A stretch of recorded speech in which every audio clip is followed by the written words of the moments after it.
What is up, everybody? This is Lyle with No Hippie Barbecue. What I'll be doing in this video is I'm going to be making some carne asada steak.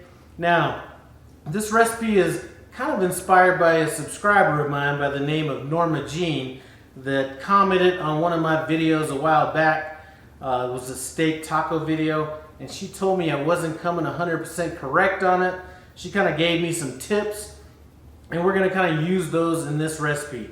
Now, she didn't give me a full recipe on this. What she did tell me was a few ingredients that I might want to incorporate. So we're going to do that in this video now. So anyway, before we get into the ingredients, here's kind of what she suggested. She suggested that we marinate this, or marinate if you happen to be an English scholar, in some, it had to be this kind of tequila and maybe one other one. And it's Cazadores, or Cazadores, I don't know how you pronounce it, but anyway, it's the Reposado. We're using that. She also mentioned either squirt soda, which I'm down with, but I happen to have a can of pineapple juice, and she said that was another application that they used for this. Anyway, what I did to come up with this marinade for this carne asada was I searched long, far, tried to find an authentic marinade for carne asada, and one thing I found is there's no authentic marinade. Everything that said it was authentic was different to some degree or another, so I'm going to call this authentic because I blended all that stuff together in this. Like I mentioned earlier, this carne asada marinade is a mashup of a bunch of authentic carne asada marinades that I saw online. I kind of mashed them up together, and this is what I came up with. In the description below is going to be the amounts that I used for each of these ingredients.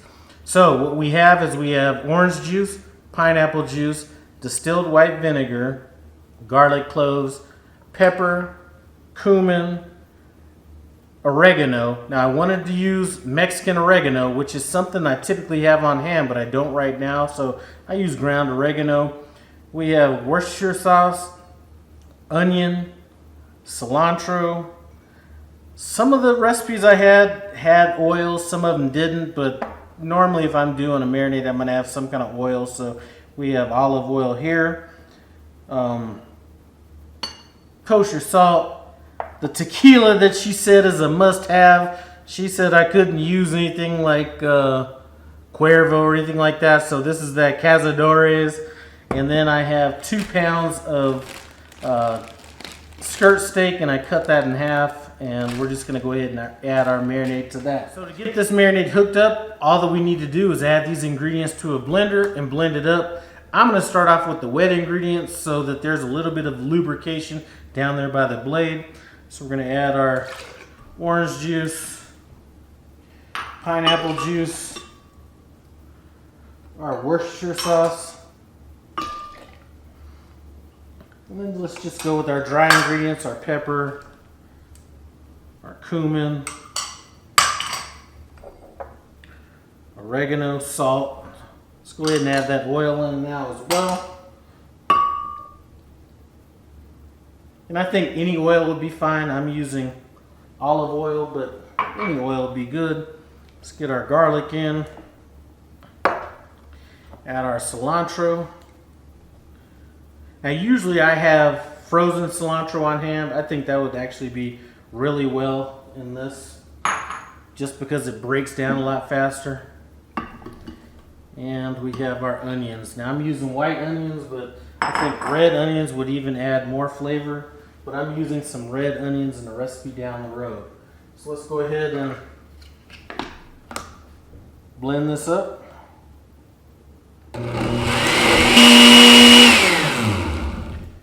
Before I keep going, one ingredient I forgot, it's a little clear up here, is we have our vinegar, so let's go ahead and add that in.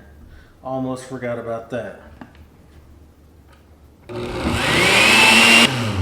Alright, so that's all blended up. We're just going to go ahead and add this. I have our skirt steak in a Ziploc bag. We're going to let it sit in a plastic container. And this is going to have a chance to go overnight. So let's just get all that in. We're going to zip this up right quick. Get the air out of it. And I'm just gonna massage it. It's had a chance to marinate for about 15 hours. We're gonna go ahead and get our grill heated up. Now I'm using the Camp Chef flat top griddle. One of the good things about this is we can go ahead and remove this flat top and just cook over open flames. So that's a heavy flat top too, man. So we're gonna go ahead and cook over open flames. I'm gonna get this going on high, and then we'll bring the meat out and sear that bad boy up. So I did let this meat sit out for about 45 minutes before we're throwing it on here. So it's not necessarily room temperature, but it's not much higher than that. Woo! That is hot, boy, let me tell you, shoot. We're only gonna go for about 5 to 7 minutes aside. Man, maybe not even that much. This thing is, woo, kicking, let me tell you. I am gonna go ahead and throw on some green onions.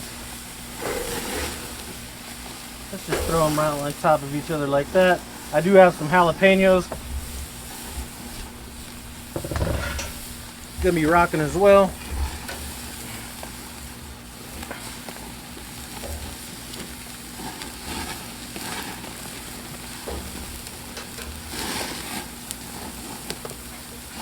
Alright guys, we're about 5 minutes in and just checking these vegetables right quick.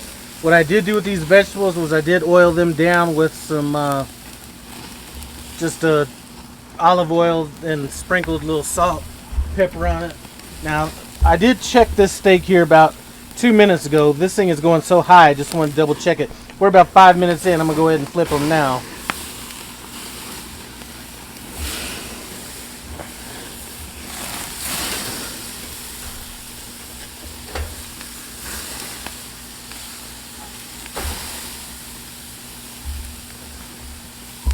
And I'm gonna go ahead and let those roll for about another 4 or 5 minutes. Alright, these vegetables look done. I'm gonna go ahead and pull these off now. So I did pull off the green onions and jalapenos that I had. I'm gonna go ahead and I'm cooking up some red orange peppers with some cilantro, onions, salt, pepper, and the skillet. So I'm gonna go ahead and pull off these two over here. These are a little bit thinner than these two here. These probably have about another 3 more minutes to go. And these vegetables are looking really good right now. So I'm gonna go ahead and pull these two now. I'm hoping that these are gonna be a little bit more on the rare side, just so I can mix it up just a little bit. And we're also gonna go ahead and pull these vegetables off, and we're just gonna go ahead and shut this grill down. It's a wrap. We have the steak inside. I'm gonna let that rest for at least 10 minutes before we slice into it. In the meantime, I'm gonna drink a little bit more of that tequila and try to cool down myself. So now this has been about 10 minutes. We're gonna go ahead and slice in. We're going against the grain, and let's see how it turned out. And that looks beautiful right there.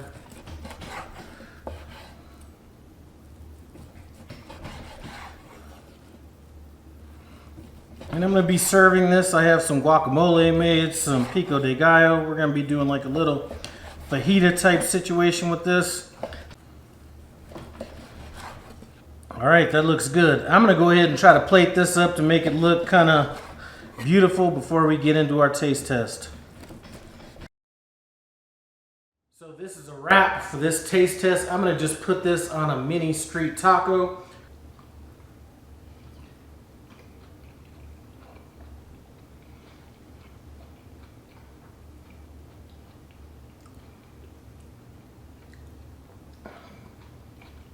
Man, I'm telling you, I'm not sure if these taste so good because I just went to a Mexican restaurant that overcooked my fajitas, or if they're just good in general. Either way, try this out.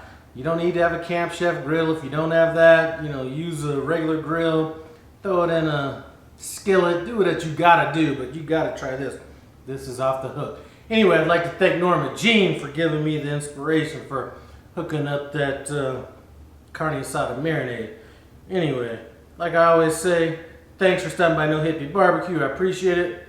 Comment, subscribe, and I'm out.